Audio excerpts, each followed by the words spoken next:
Open Channel D. Welcome to Cocktails in Mr. Waverly's office. This is Hannah. This is Ursa. And I'm Logan. So today we're going to be talking about 2 episodes. We're going to be talking about the Iowa Scuba Affair, the 2nd episode of Season 1, and the Quadripartite Affair, the 3rd episode of Season 1. Yeah. So, who wants to start a recap? I can do a recap of the Iowa Scuba Affair.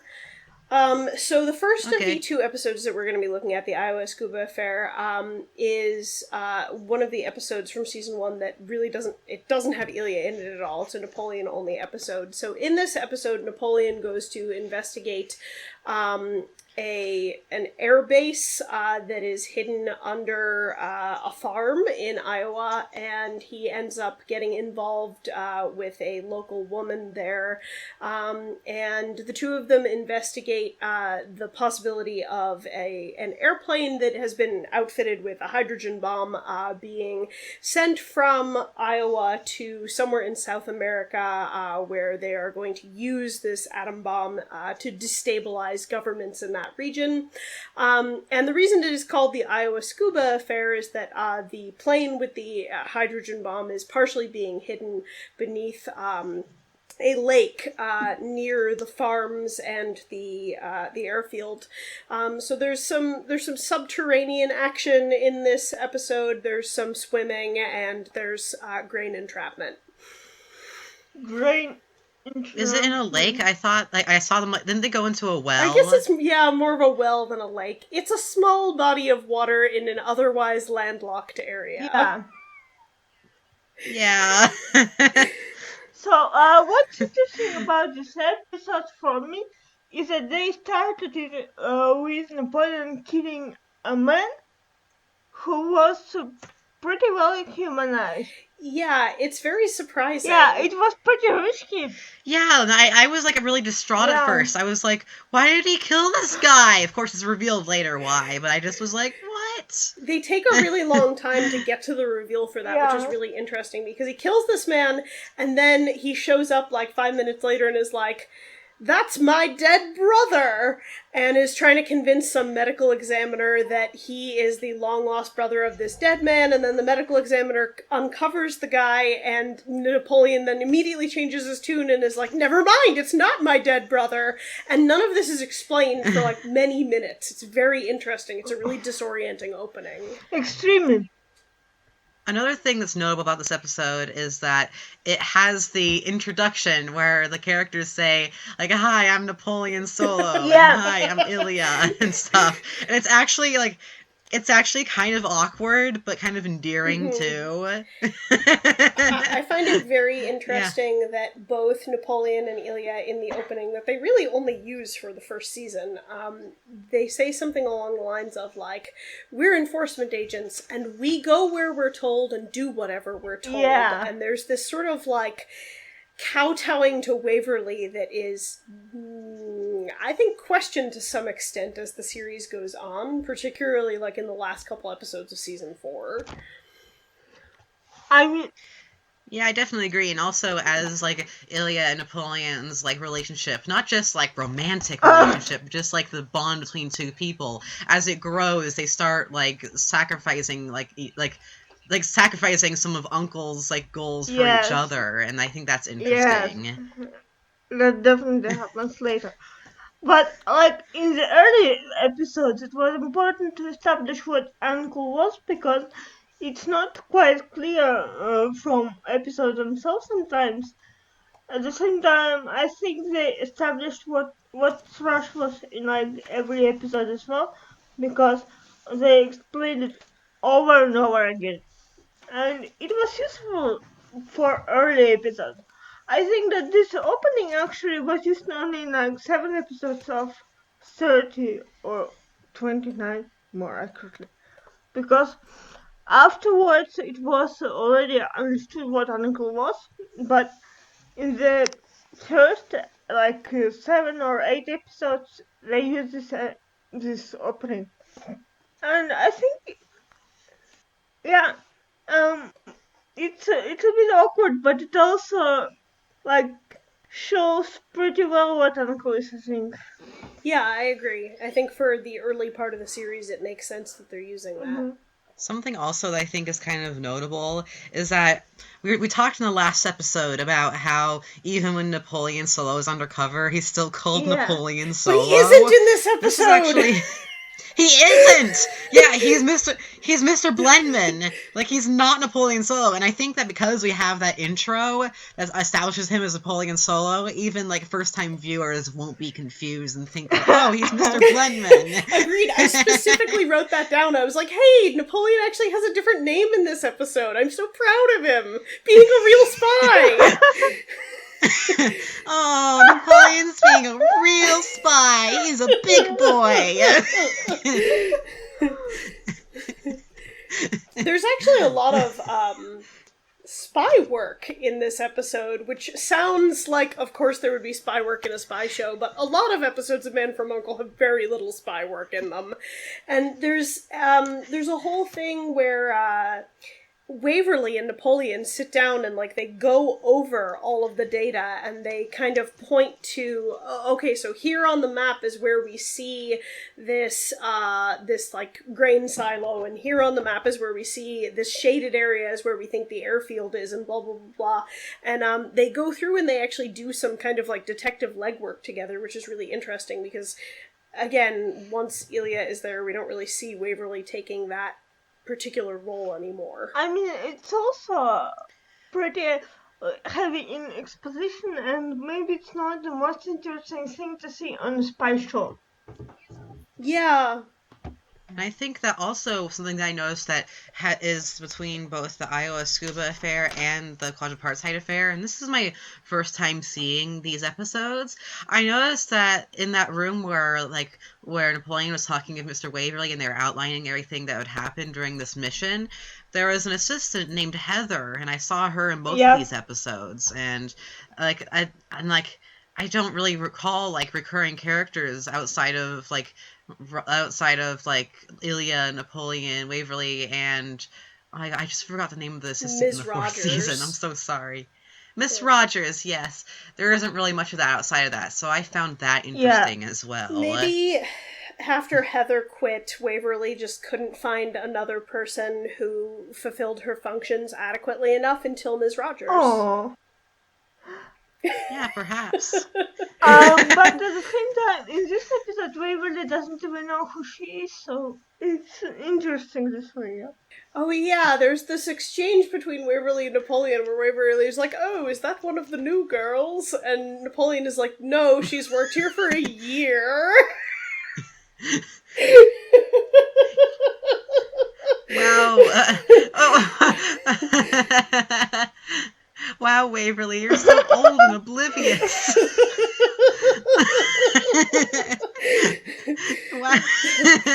The combination of that and the when we do finally get the explanation as to why Napoleon killed the man, he says something like, well, it was a choice between his life and my life, and Waverly responds to this with, unfortunate.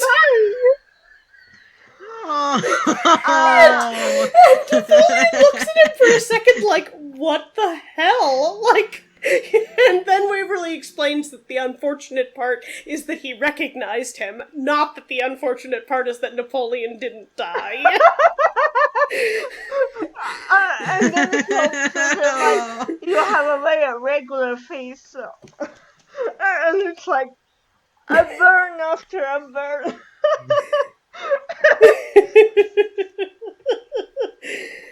Oh, Waverly's a terrible boss. Yeah. Yeah. So, I also have to say that when I was first watching this, I freaked out because I thought Napoleon actually had a brother, and this was confirming that he had a brother. But I learned he was just in disguise. But first I was like, Napoleon has a brother named Tommy? What? The deep lore. Yeah, this is some deep lore right here. But no, it's just... he was undercover, but I literally thought that at first, and then like a few lines later I was like, oh. Yeah, I had the same reaction the first time I watched it. I was like, oh, we're learning all of these things. But no, we're not. We're never learning things. What I also find interesting about this episode is that it has surprisingly many female characters who are very different, because there's not only the innocent, there's also her mother, and there's also this Will and lady from South America, and there's also an old lady who is a trash agent, I think. So it's like at least Correct. four female. There's a whole bunch of and we get Heather as well. So it's like 5 female characters who, I mean, most of them have names and they are very different.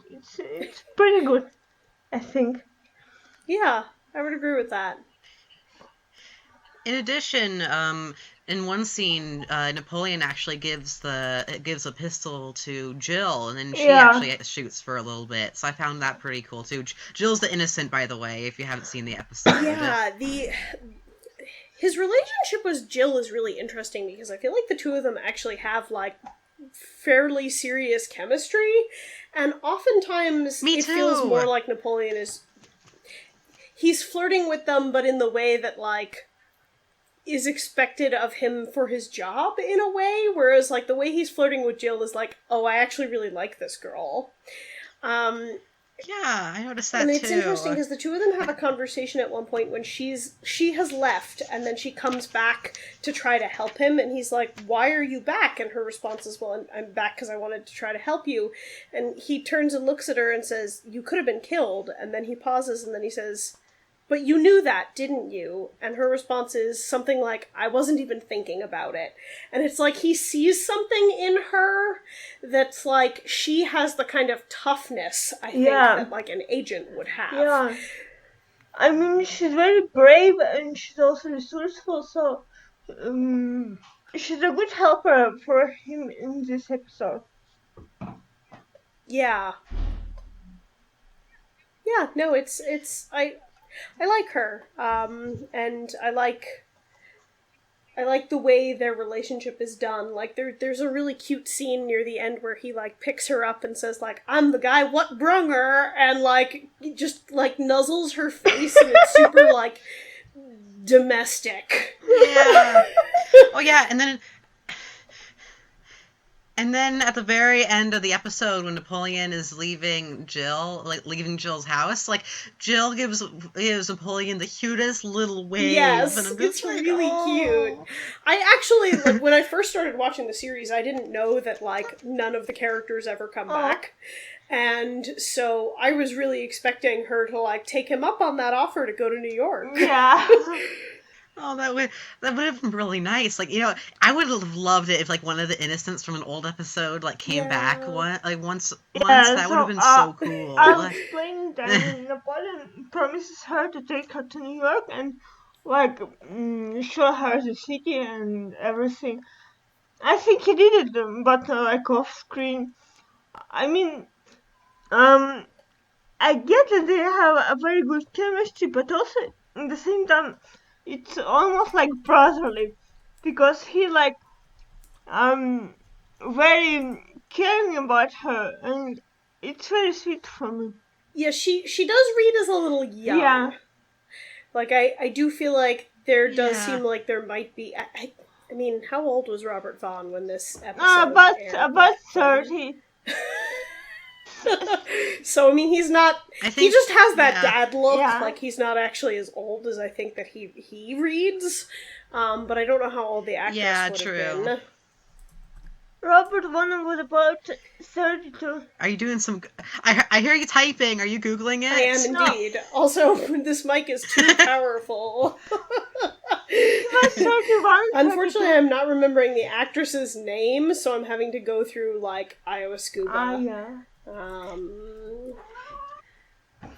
In addition, like, I think that Jill is a much, like, more authentic, like, kind of like rural country girl depiction than I saw in like a later episode where we have like that one very annoying girl who continuously calls Kuryakin Kuryakin. You know what I'm talking about. Yes. I know! And I forgot what episode that is, and I don't even know. I forgot her name. It's really bad, but if you've seen that episode, you know who I'm talking about. Yeah. Oh yeah! Yeah, she's the psychic. Mm-hmm. Oh yeah, she's a psychic, and yeah, she's like almost seems like Jill is like a better version of her, like a non-annoying version of her. So Robert Vaughn was 32, and Catherine Crawford was 20. So yeah, that is a bit of an age difference. It's a bit of an age difference, but it's not like it could be greater. It could be worse. Yeah. Also, I just noticed that Slim Pickens played the guy who is Spinner. the bad dude, and I don't. Where was I going with this? Anyway, Slim Pickens playing the guy who is in charge of the H-bomb plane, and thinking about the fact that Slim Pickens is then the guy in Dr. Strangelove, who in fact is in charge of the H-bomb plane, is really funny. Oh yeah, in addition, like, Slim Pickens, like, stood out so much. Like, literally, like, so when you see Slim Pickens outside of a Western setting, you know that it's Slim Pickens! Well, he also says something at the beginning of the episode, like his father was a sharecropper, and I'm like, you're white. It was very awkward. Oh my god. I'm pretty sure there were white sharecroppers too, but still. Yeah. But I feel like that's part of his cover that's like, no, you actually are like an atomic bomb salesman. Yeah. Well, also, okay, there's one scene in this that I was like pretty confused about. Wow, how did they find like, when they went into the silo, how did they, like, just suddenly find the real Tom Blenman? I'm going to say it again. Grain entrapment. Okay. I was wondering if I missed something, because, like, that was one part where I just was like, what? Like, you almost suddenly come across this dead body in the silo? Okay. I mean, they were hiding it, and then Jill took Tom's hand by accident, so it's pretty creepy, I think, because she was looking for Napoleon and she found a hand in the silo. A corpse. Yeah. Oh yeah. Oh yeah. There's move on. Sorry, whatever I was saying doesn't make sense. Don't worry about it.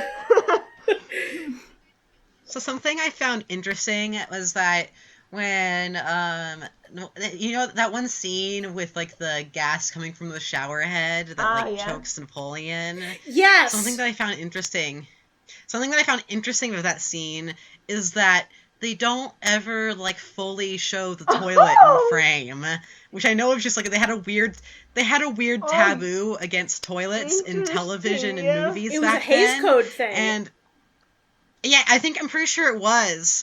Like, it wasn't just a taboo, it was a Hays Code thing. And, I found that interesting. But they don't show really... the toilet, but they show Napoleon in the bathrobe and, like, his legs and everything. So I got some great joy out of the fact that this is at least time number 2, maybe time number 3. I mean, this is the first time technically, but there's at least 3 times in the series that Napoleon is, like, attacked when attempting to bathe. And I noted in one of the season 4 episodes where the same thing happens that he was wearing his loafers and his socks to go get in the shower, and I was like, why? And he's doing it again in this episode. He has his loafers and his socks on before he's going to get in the shower. I know. Well, I theorized that perhaps like Napoleon just was turning the water on and then he was gonna take his clothes off. That's my explanation, because I know some, like, I imagine some people do that, like they turn on the water and let it get warm before, and then they take their clothes off, and then by the time take off your trousers and leave the socks and shoes on. I don't know. In both episodes, he is wearing no pants, but he does have his loafers on. Oh yeah, because actually, I saw this. Okay, this is kind of interesting. But when Napoleon had his foot up in the bathroom, I saw a tiny little bit of underwear or shorts or something through the edge of the bathrobe. Nothing like that vintage Robert Vaughn cheesecake. No. Okay. Also, I really liked that bathrobe. Like, it had such a cool pattern. Like, I want to see that bathrobe in color. Yeah, I feel like it's red, probably. And maybe it was in season 3 again, because I remember that there was a red bathrobe with a similar pattern in the Napoleon's Tomb Affair, if you're curious. Okay, that's interesting. Speaking of, like, clothing... Wait, no, actually, this is for the next episode. Never mind. I'll get into this later. Okay. Also, one interesting fact about this episode is that it was one of the early concepts that Sam Rolfe came up with, because he was trying to create the idea of the show, and, well, when he was thinking about innocence, he explicitly came up with an idea of an innocent camp coming from Iowa. So this episode is like one of these early drafts, I would say, developed into something bigger. Because not every of his ideas came to life, obviously. And this one did, so it's interesting. That's actually really interesting, because, I mean, it's the second episode of the series. Yeah. And for a show that ends up being very much about globe-trotting and, like, international politics, it's a very local episode. Yeah. Like, so much of it is spent, like, sneaking around farmhouses and, like, dirt roads in the dark. It's very grounded in reality. Yeah, it's that's very interesting that's because of sort of where the origin of the episode is from. That's an interesting factoid. So, any more thoughts on this episode? I wrote down that it's a really quiet episode. Yeah. Like, there's really long swaths of time where there's no dialogue. It's a very, like, I wouldn't necessarily say tense, but it's a very sort of like, they leave a lot of space open, where they're not filling the airtime with people talking, and I think that's very interesting for, like, early television. Yeah. I also had this thought that, like, if the show went in this direction further, it would be more of a spy thriller than whatever it ended up being. Because... Yeah. Yeah. I mean, I absolutely love where it went, but I can say that from from a decent spy thriller perspective, it doesn't really have that, even though I do love Man from U.N.C.L.E. and where it went. Look at you, season 3. Yeah, no, I think all of that kind of makes sense. I will say, both times I watched this episode, right around the 3/4 mark, I kind of started tuning out. Yeah. The amount of time that is spent just kind of, like, peering around corners in rural Iowa is like, okay, that's nice. You can get on with it. Oh, and also a very important question. What do you think about this being an episode without Ilya? Jill is Ilya. Yeah, I actually didn't mind it at all. I actually, the reason why I didn't start with the first few episodes when I started watching Man from U.N.C.L.E, because I just started watching like right in the middle of like season 2. It was because I didn't want to see episodes without Ilya, because the reason why I'd gotten into Man from U.N.C.L E, if you remember from my the last episode, was that I wanted to see the Slash, and I was just like, oh, there's not going to be any Slash. I don't want to watch that. But now I've realized that it's still good television. I can still enjoy it. I feel like also it does an interesting job of kind of establishing Napoleon as a person. Ilya kind of sets him off balance in a way. I feel like some of the episodes with Ilya in the first season kind of show that he is changing Napoleon's dynamic in a way, and I think that's really interesting. Yeah. Very much so. Oh wait, no, one thing that I did write down was Napoleon struggles with the word scuba. There's a moment where he's like, some of that scuba gear. And so I looked it up, and the word was not in common use until like 58 or 59. Oh, wow. So this would have not been that much longer after that. Oh, I remember what I wanted to say. That's interesting. If the show was more like this episode afterwards, I think it wouldn't have a complex identity, I would say, because this episode looks quite a lot like what a lot of television looked like in the early 60s. I mean, it's pretty dark, it's very grounded in reality, but at the same time, it's quite well written, but it's not unique, I would say. Yeah, I would agree with that. Is there anything else any of you want to say? Because I'm ready to move on, but if there's anything else. We're rounding the half-hour mark, so that kind of makes sense as a place to switch anyway. Yeah. Okay, so speaking of, like Ilya, because I should say, like, this last episode, like, had like minimal Ilya except for the very the intro, and like no Ilya throughout the episode. The Quadripartite Affair definitely has Ilya. It sure does. Yeah. It's the first episode where Ilya has a significant role. Like, he had like a few lines in the Vulcan Affair, and then like was not present except for the intro in the Iowa Scuba Affair. But in the Quadripartite Affair, this is his first time where he actually has a major role. Yeah. I feel like all my notes for this episode are about Ilya. Sorry, Napoleon. Yeah. So I actually was like, I had a hard time following this episode, so if anyone could give a good summary of it, I would be very grateful. I feel like I am pretty good up until the point where they have to go to the mountains, and then I'm like, I don't understand why you're in the mountains. So, Eartha, this one's on you. Oh my god. I mean, I can explain what happens in the mountains, but I'm...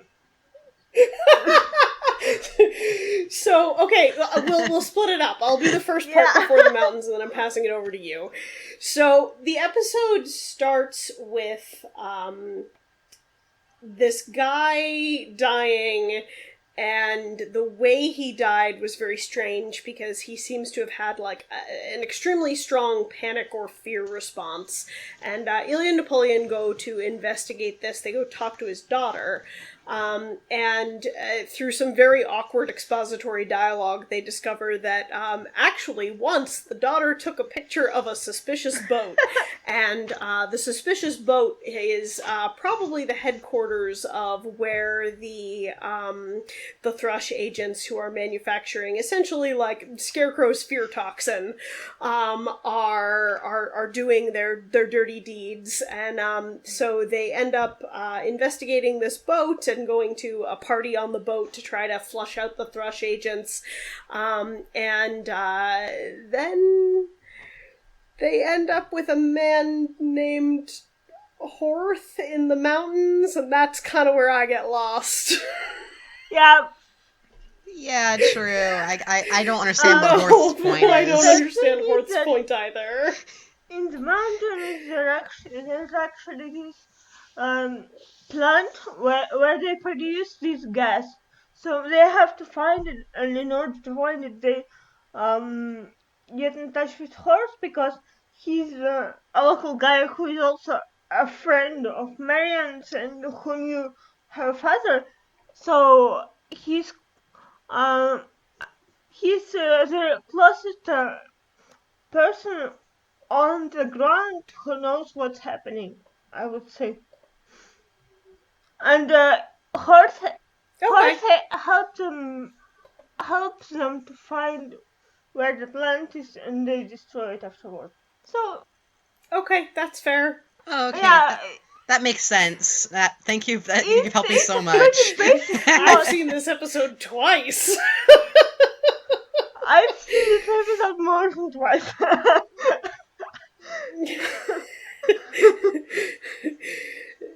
One of the members of the Discord forum keeps posting an image of Napoleon looking kind of nervous with the caption, the quarantine is really doing a number on us, isn't it? And I feel like that's what's happening to my brain right now. Yeah.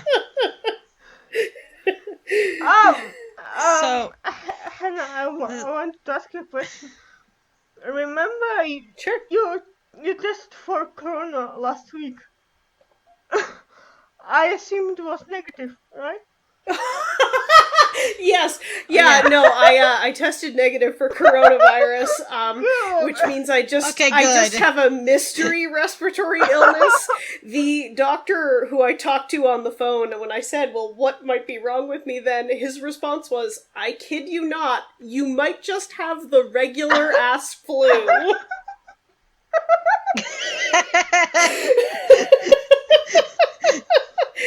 So I'm still under quarantine because I can't go out if I have a different respiratory infection either, because like I'll die if I get coronavirus on top of that. But yeah, no, something else is wrong with me, so that's cool. But I don't have COVID. Good. That's really good to know. Very exciting. Very important update from last week. So that's. Okay, so back to I mean, just to put it in context, because that's why the quarantine is taking a toll on us, because we are currently living in a lockdown, and everybody's losing their minds. Yeah, if someone is reading these as audio logs 15 years from now, this is during the pandemic.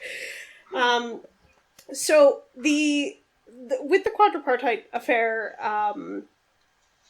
we mentioned this is like where Ilya kind of gets his first like real episode.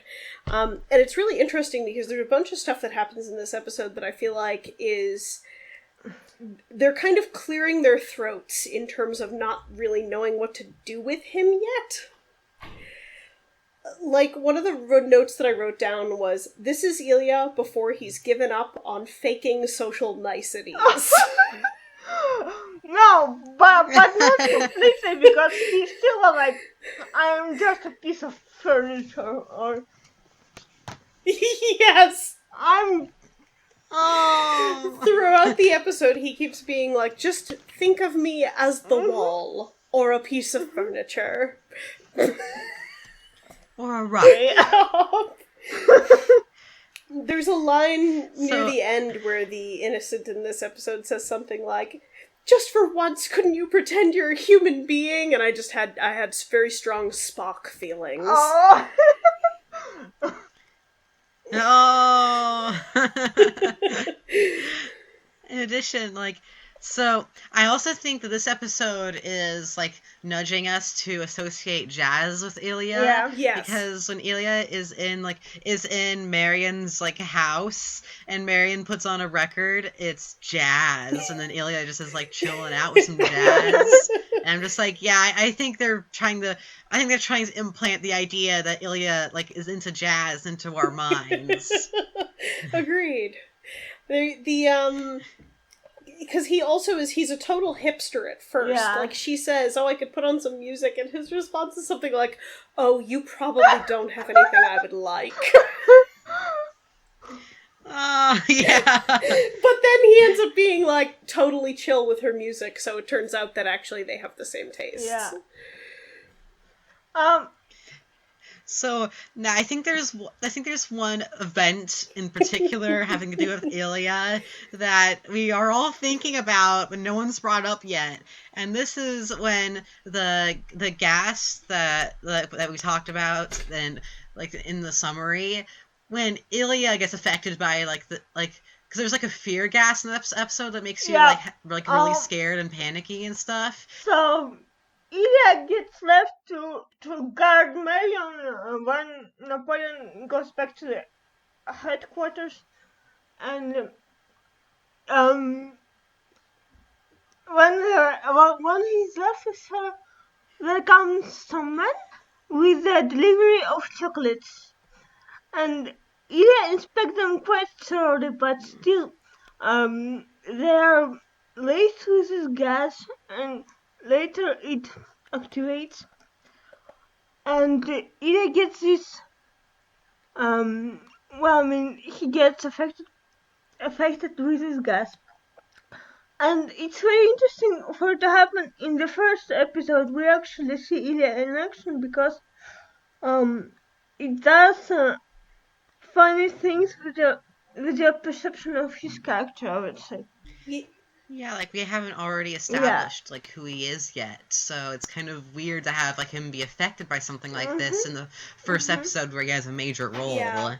It's I mean, not to bring up Star Trek a second time, but it's like how like one of it's either the third or the fourth episode of original series is the one where everybody gets affected by the it's the naked time where they all like go crazy on the ship, and it's like we don't know any of these characters well enough for any of this to make sense, and so it's really interesting that they're using like something out of character as an establishing character moment. It's like, this is how Ilya is right now, and we should, even though we don't know him, realize how out of character this is for him because of Napoleon's response to it. Yeah.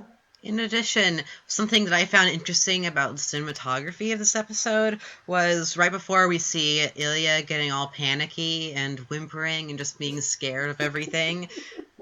And like we actually see that, like we see the camera focus on the chocolates before panning out to Ilya, and I think that is a way of establishing to the viewer that it was the gas coming from the chocolates that is affecting Ilya, and that's why it's doing that, even though they don't explicitly say it yet. Yeah. And I found that to be a nice touch. I think one of the other things that I find very interesting about that scene is that, Napoleon checks on Ilya, he makes sure he's not in, like, mortal danger, but then he scans the rest of the apartment to make sure that there's either no thrush agents there and that whether or not the innocent is safe, and then upon discovering that, like, okay, there's no gunman in here, he goes back to Ilya to kind of check on him again, and then he either calls or he gets a call from headquarters, and while he's talking, Ilya is, like, whimpering in the background, and Waverly's like, is that an animal?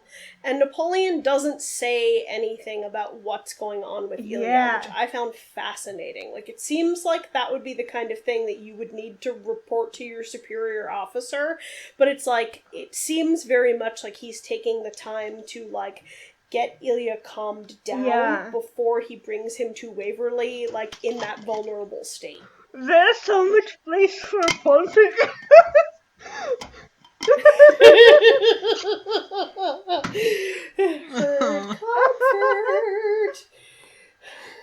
Oh yeah. Oh, someone could totally write a fic based on Someone this. Someone in this group did. Someone who's written a, like, 25 chapter fic that we could recommend potentially. Please don't. Oh yeah. So, because also, I'm Bertha's like, I'm cutting this part out. I myself can't recommend my own thing because it's mature, and I don't think that everybody who listens this podcast is adult. Yeah, there are specific chapters that are marked with more specific tags than others. So if you are under 18, you could potentially read part of it, but not all of it. Also, I think that the scene, going back to the scene, because maybe we can talk about the fic at the end possibly, but I don't know, because I want to stay on track with the episodes right now. Going back to the scene, I honestly think that this scene where Ilya is all vulnerable, this might have been the catalyst for the huge fan following of Ilya, because I imagine that if you're attracted to men, like regardless of if you're male, female, or other whatever, if you're attracted to men, like you kind of almost feel like this sort of like protective instinct, or like this sort of like you feel like you can fulfill the role where you can protect Ilya. And I know that's like honestly, I can totally see like fans in the 60s being like, oh, he's so vulnerable, I want to protect him, even if they don't realize it. If I just wrapped my arms around him, he'd stop whimpering. Oh. Yep, because you're so amazing. You can make Ilya stop being scared. No, I totally agree. I think that it's an interesting choice to have one of your male leads in a 1964 television show that much vulnerability in episode 3. And yeah, it's a pretty interesting choice, and I definitely think that's why Ilya ended up having such a following. I mean, tying that to the previous episode, in I Have a Scuba Affair, there was a scene in which Napoleon was attacked by a gas again, and he was in a bathroom, and he was wearing a bathrobe. So I mean, this show did very interesting things with perceived masculinity.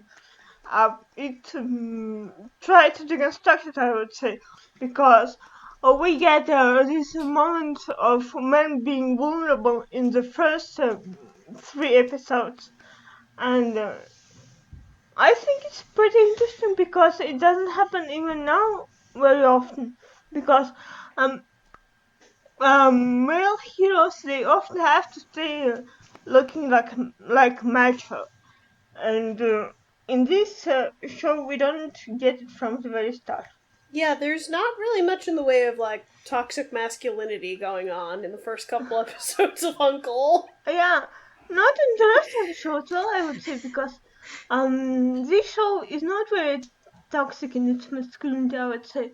I mean, there is some sexism, of course, but it's just, it's a product of its time, so it couldn't be any different, I would say.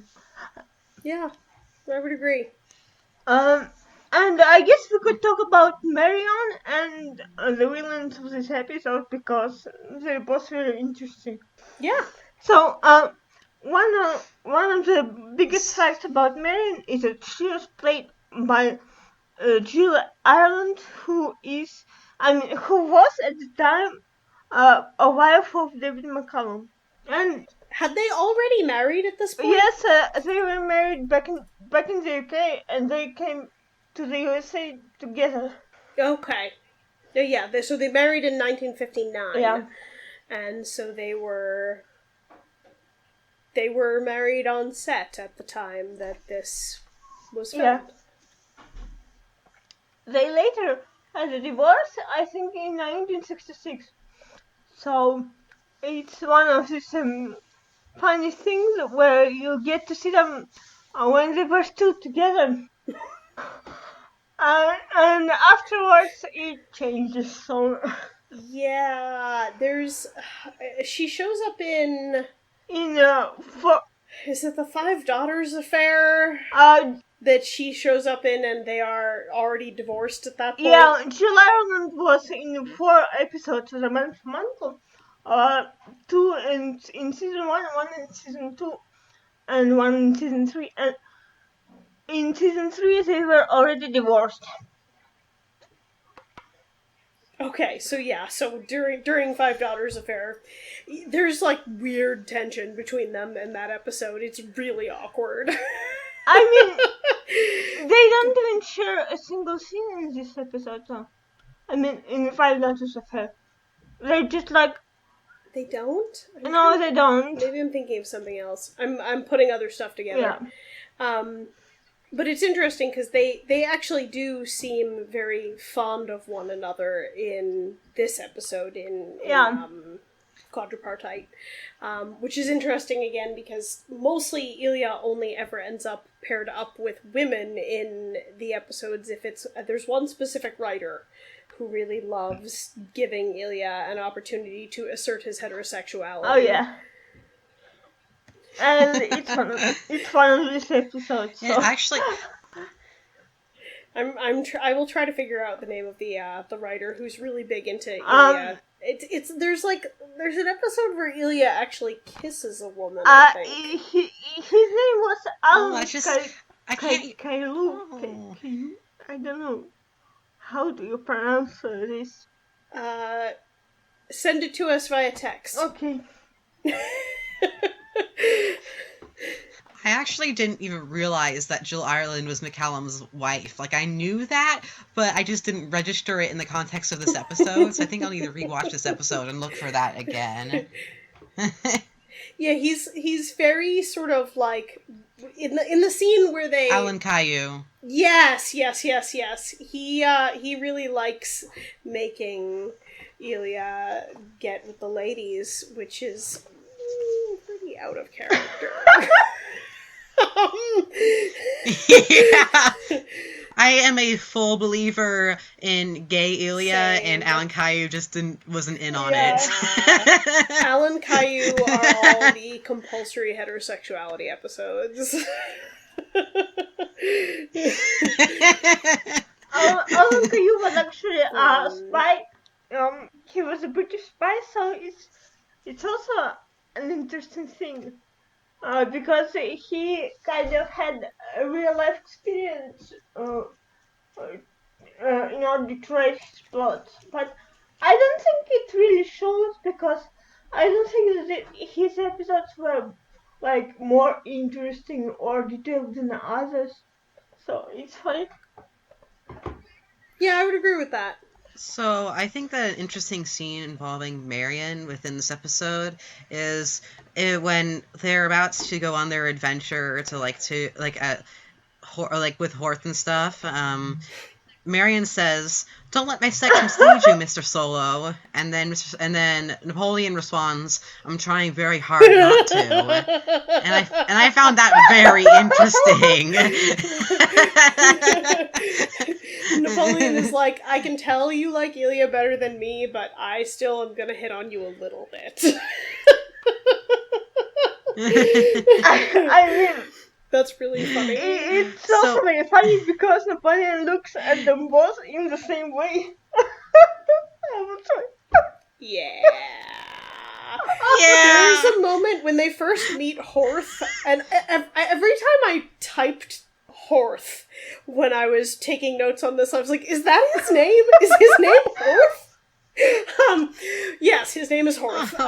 But when they first meet Horth, Ilya is like super excited to meet Horth, which is really weird because Ilya is not usually excited to see anyone ever. But he like runs up to him and they like slap each other on the back like they've known each other for years. And Napoleon just turns and glares at Horth like, "I hate you, mountain man." And it's so interesting because there's no reason for it. The reason why Ilya was excited to see Horth is because he could speak Serbian with him. And for Ilya, who is Russian in the show, it was like a big thing because he doesn't get to speak Russian very often, but Serbian is a Slavic language and it's pretty close to Russian. Yeah, the officials. I actually don't even think Ilya actually speaks Russian in the show at all. Yeah, right? Like, I don't think he ever actually speaks Russian. He never does, actually. but he speaks Serbian. The subtitles, like the actual subtitles on the official DVDs, when Ilya and Horth are talking, just says Eastern European language. Yeah. Because I've noticed that sometimes, like, when, like, the person doing the subtitles doesn't know the language, they just put in, like, their best guess, or they put in, and when they don't have a best guess, they just put in speaking foreign language. It's like, they literally said in the episode that they were speaking Serbian. Like, there was no reason for it to just be Eastern European language. I also got to say, but, you know. This Serbian sounded pretty good, I would say, because it was very understandable, and I could look up the word and understand what they were saying. They were saying like, "How are you?" and I mean basic stuff, nothing really interesting. Yeah, I mean, like, I'm not gonna give, like, David McCallum, like, extensive Serbian lessons just so we can do a bit of Serbian improv and Man from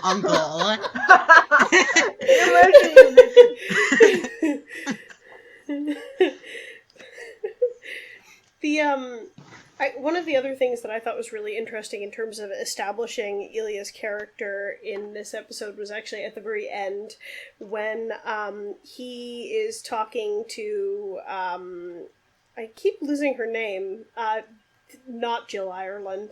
I mean, yes, Jill Ireland. Marion. When he's talking to Marion at the end, and she invites him back to her place, like, he's like, yes, of course. And again, this is kind of out of character for him. And as he's leaving, Napoleon says something like, if you're needed, where will you be? So he's like, trying to keep tabs on him, I guess, and Ilya's response is, right where I'm needed, which is really interesting because it makes it sound like he's, like, way more invested in this lady than, like, we would even maybe have expected.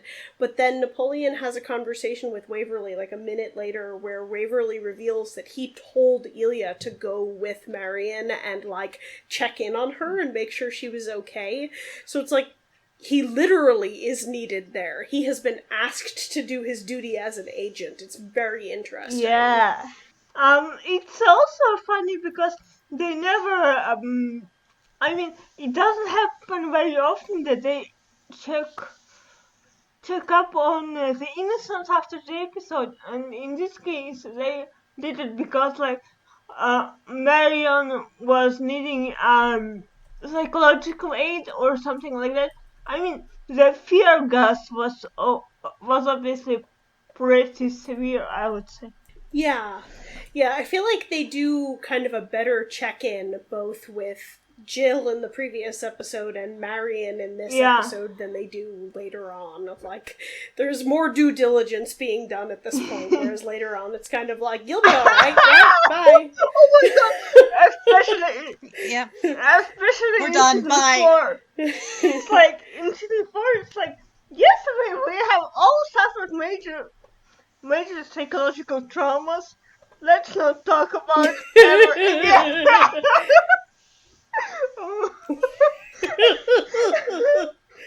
Yeah. Flashbacks. Yeah.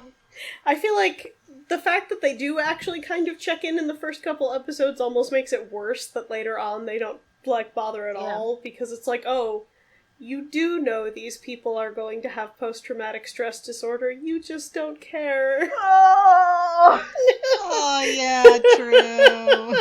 Oh.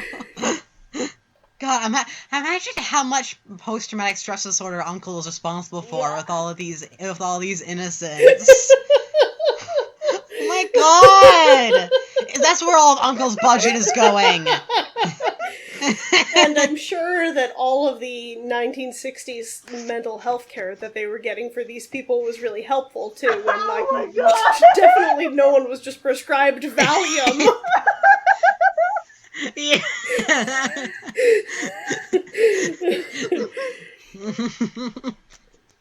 or worst case scenario was just prescribed husband.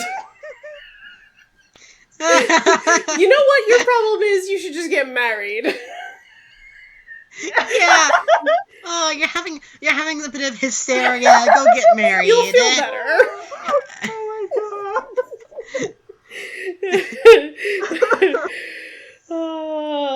The dark side of Man from U.N.C.L.E. Yeah. No, but imagine if they actually found the husbands.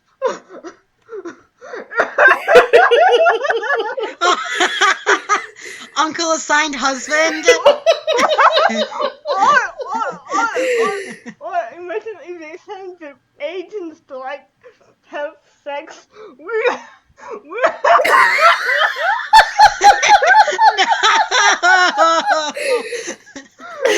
And suddenly we just went from PG-13 to R. As Uncle becomes a prostitution ring. If we don't go into more detail on that, I think we're fine. Yeah.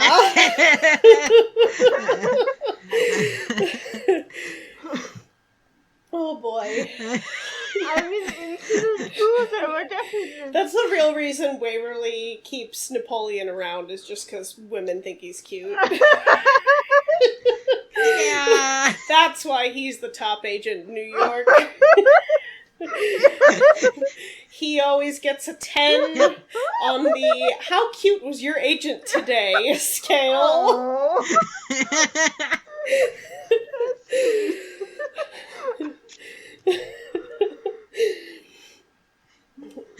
Oh my god. You know, like when you go to the grocery store and they give you a receipt, and at the bottom it's like, "How did I do today? Please go here to fill out information about, my service so that I don't get fired by my manager." Napoleon and Ilya get those. They get sent stuff in the mail to the innocents that are like, "How did your agent treat you today? How much post-traumatic stress disorder do you have? Are they cute?" Yes. Oh, no.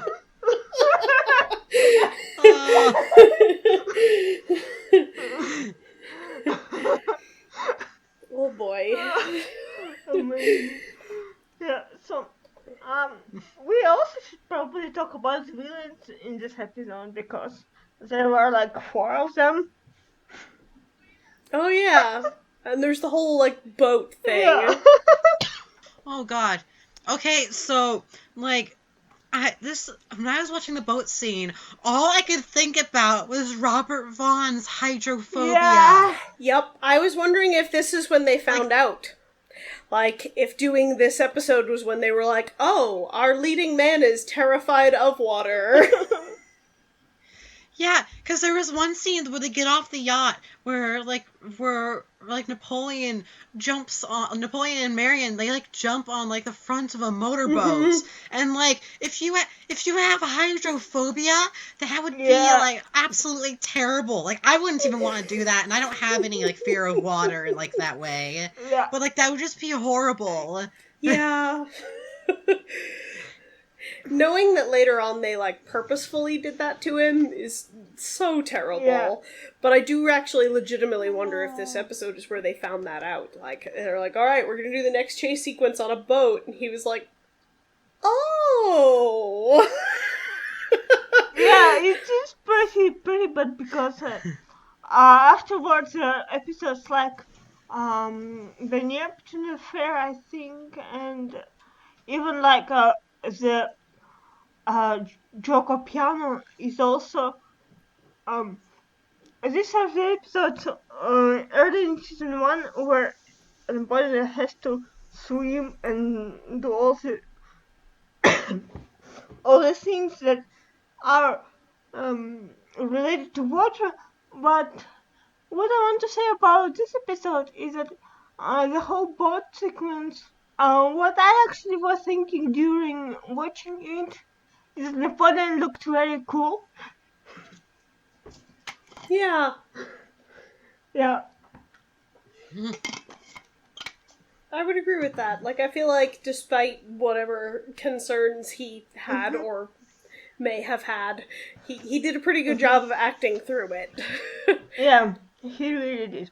So, the villains. There are 4 villains in this episode, and I guess 2 of them are pretty boring and inconsequential, but there's this couple of villains, Harold Bufferton and Gervais Ravel, and they can come back later in the Joker Piano Affair, and they are one of my favorite villains in this show because they are just so interesting to watch. What do you think about them? I think, like Gervais, this was the beginning of the sexy female villain trope that we see so frequently in U.N.C.L.E. Yeah, there's the line where Napoleon is like looking at the photos of her back at the headquarters when they first have like looked up this yacht, and Napoleon says something about her being attractive, and I think it's Heather says something along the lines of like, yeah, if you're into the feline type, which is such a weird, like, I hate Catgirls. Feline type, like Ilya?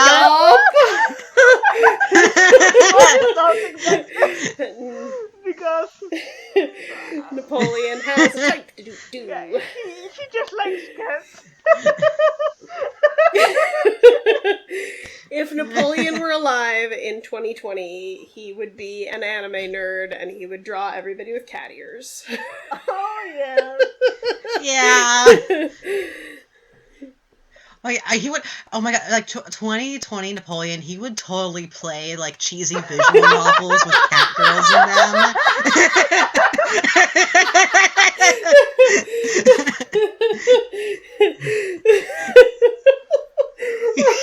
I'm trying to think of how Ilya would react to this, and there's no dialogue that's coming into my head that is even remotely appropriate to say out loud. Okay, yeah, I'm not gonna go into detail about these games because they're kind of interesting.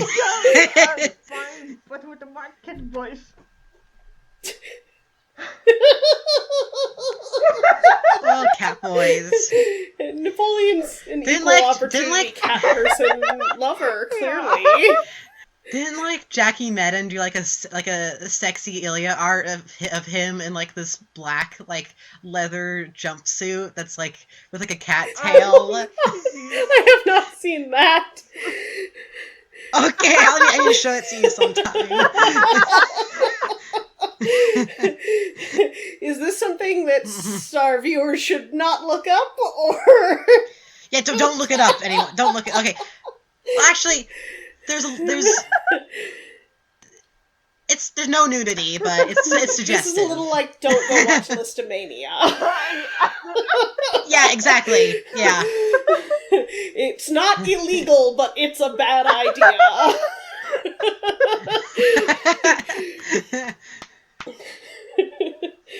Oh, I feel like it's interesting because you mentioned that you had actually read like fic before you got into the fandom proper, and I feel like in terms of when I got into Man from U.N.C.L.E. being like shortly after like Tumblr collapsed for me, that like I actually am really not in touch at all with any of the fan stuff that has been made for the series. I very much my base is very much just the canon of the show.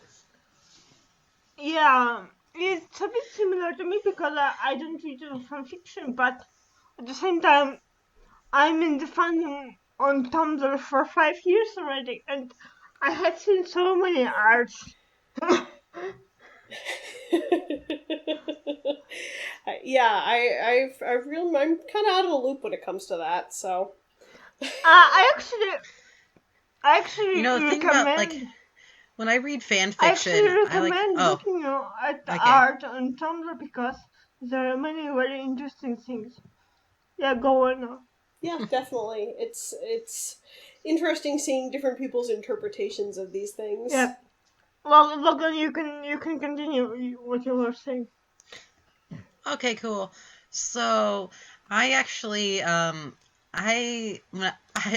when I read fan fiction, I have a lot of fun reading it in the moment, but I have a hard time remembering what I've actually read.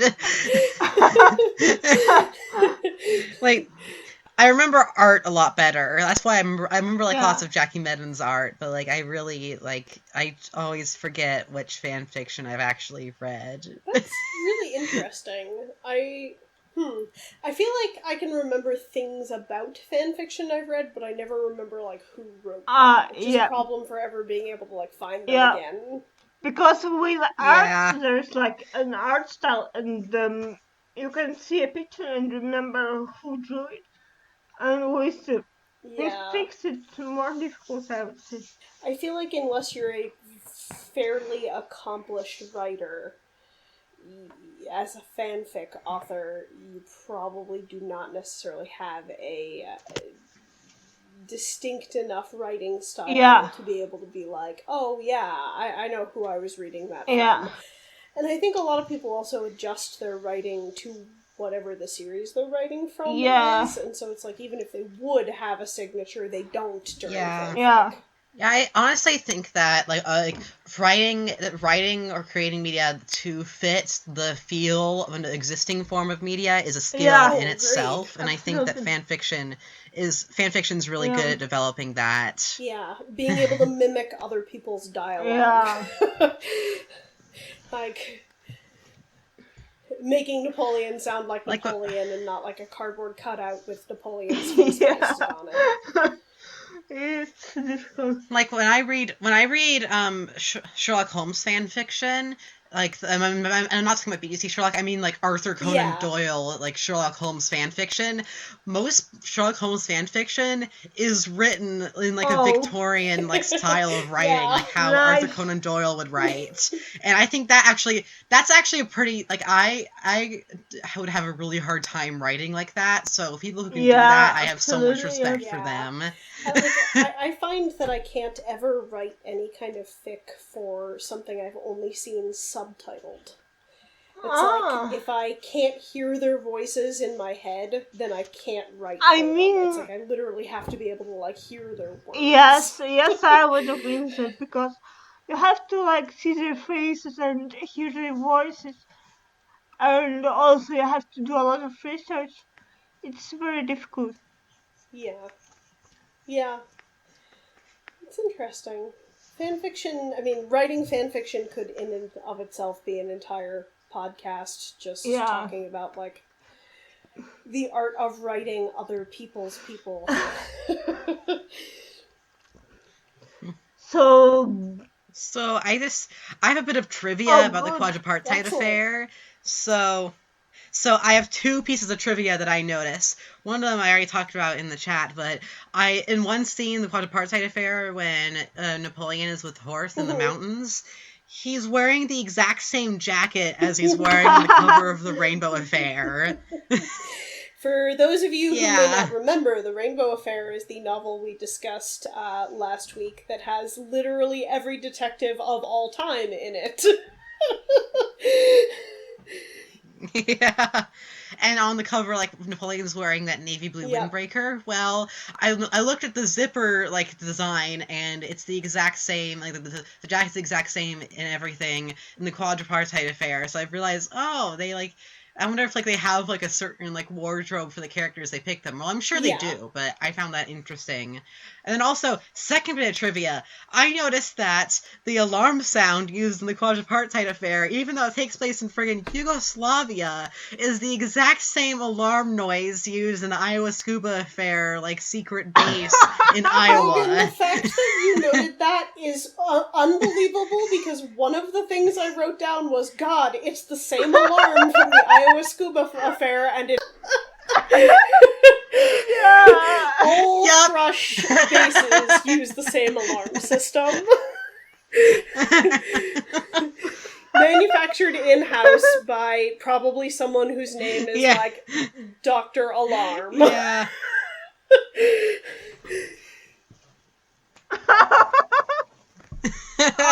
Russia is such an international corporation. It's like proto-Amazon.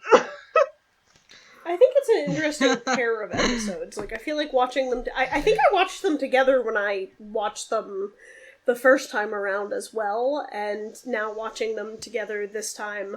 Like, I feel like having a just Napoleon episode and then one that is more Ilya-focused kind of sandwiched together is... It's good. Yeah, it's a good choice.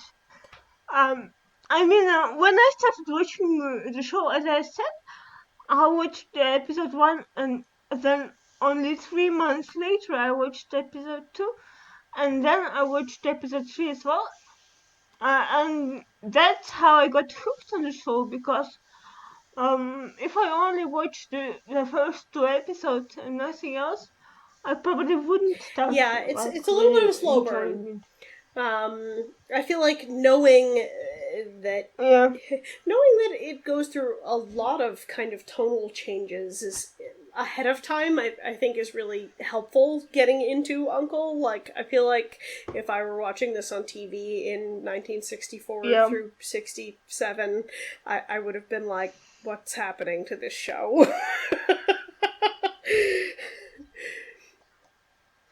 Oh, absolutely, yeah. I imagine that if I had actually seen the show, like, the show's notable, like, overall decline in seriousness for the third season, I would have been very distraught. Like, I would have been absolutely, like, furious and very annoyed, and probably would have given up on the show. But now I can watch it now and know that it's all campy and silly, I can find enjoyment in it. But if I were watching it back then, I imagine that I would have been pretty distraught if I saw the show, like, go from being, like, a serious spy show to Napoleon dancing the Watusi with a guy in a gorilla suit and a Tarzan girl. Because now I'm... Yeah, go on. I think that the show works really well as, like, a package. You know, like, knowing that each season has its own different tone, and knowing that, like, you will have this weird tonal whiplash between the beginnings and ends of each season, like, going in ahead of time, makes it in some ways actually kind of more fun. But I would agree with you that, like, can you imagine if this were a show that we're airing today? And how angry people on the internet would be, like... Oh my god. Oh god. The fandom would be absolutely furious. Like, they would just be... Like Tumblr would implode on itself just because of this. And you know there would be people who would be like, I never watched past season 2. Anything after season 2 isn't canon. Yeah. Or maybe they were just disown, like, season 3, and that's it. Like, maybe they would be like, okay, season 4 is canon, season 1, 2 are canon, but season 3, no, because it'd be, like, kind of, like, I know some fandoms are like that. Like, they just disown, like, one movie or one season or something. Well, it's like I brought up Due South last week, like how there are people who are like, no, I only watched the Ray Vecchio season, or no, I only watched the Ray Kowalski season. Like, no, it's the whole show is better as a whole thing. But I guess that's hindsight is 2020. Do you think that this year we have a better hindsight than ever? Yeah. No, I feel like the world has been getting progressively stranger and stranger since 2016. Like, 2016 is where all went just really wild.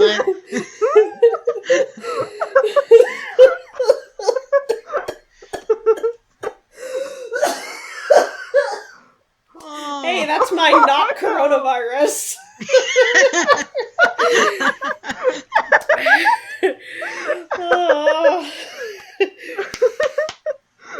All right, well, I think that we are starting to drift into off-topic nonsense. But when we've hit past the hour mark, so I don't know. Do we have any kind of do we have any closing statements? Today, what I want to say is that if you want to start watching the show, maybe episode 3 is a better place to start than the previous 2 episodes. But at the same time, they all work very well at introducing what Uncle is and who Napoleon is and all the stuff. Yeah, I would agree with that. Like, I watched the show in airing order, but I also was kind of ready to commit ahead of time. Like, I was like, I will at least watch the first, 4 or 5 episodes before I decide what I want to, whether I want to continue watching the series. But I do think that if you're kind of, not sure about the tone of the series as a whole, watching episode 3 as just a kind of taster is a better way of getting into it than just episode 1 or 2, because the tone of episode 1 and 2 is it's different than the rest of the series. Episode 2 is more of a serious spy thriller, and episode 3 is already adventure, action, and all the fun stuff. Also, so much fandom trope stuff in episode 3. Yeah. Yeah.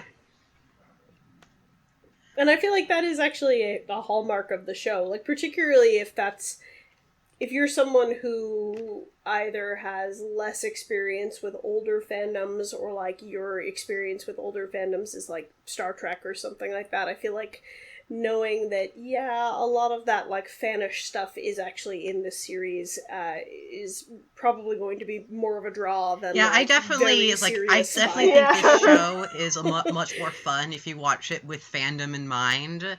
I think that that's part of the reason why I love the show so much, is not I haven't seen all the episodes, but what I've seen so much is just because of the fandom interactions with it. That has made it a lot more fun than just the show itself. Because perhaps the reason why my dad, he just called it pedestrian, is that he's never been involved with fandom. He doesn't understand fandom, so he doesn't really understand how wonderful some things can be if you just interact with them with a fandom mindset.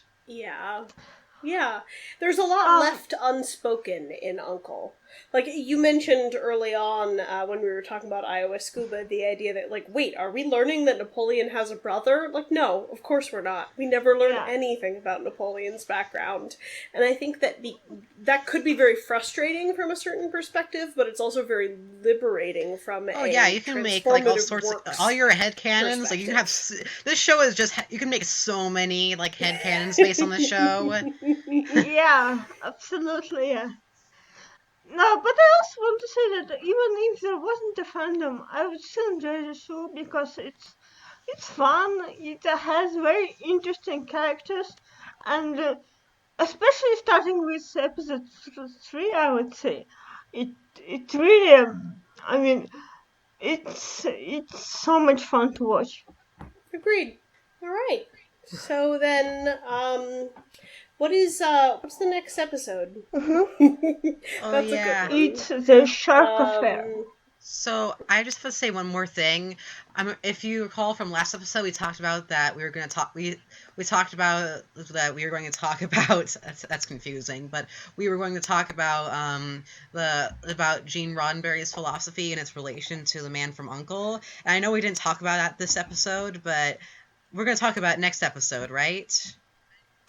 Yeah, so one of the co-stars in The Shark Affair is James Doohan, better known as Scotty. He is one of many crossover guests between Star Trek and Man from U.N.C.L.E, so I feel like that's kind of a good starting place. Yeah, absolutely. But also, wasn't Jill Ireland also in Star Trek at some point? Oh, Jill Ireland. I don't recall. Jill Ireland, Star Trek. The answer is yes. She was in This Side of Paradise. Oh, the only woman Spock ever loved. So there we got another Spock-Ilya parallel going on here.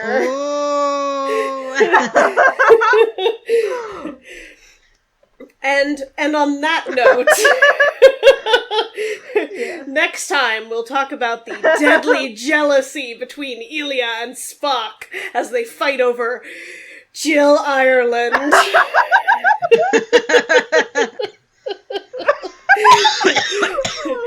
Stay tuned for our terrible crossover fic.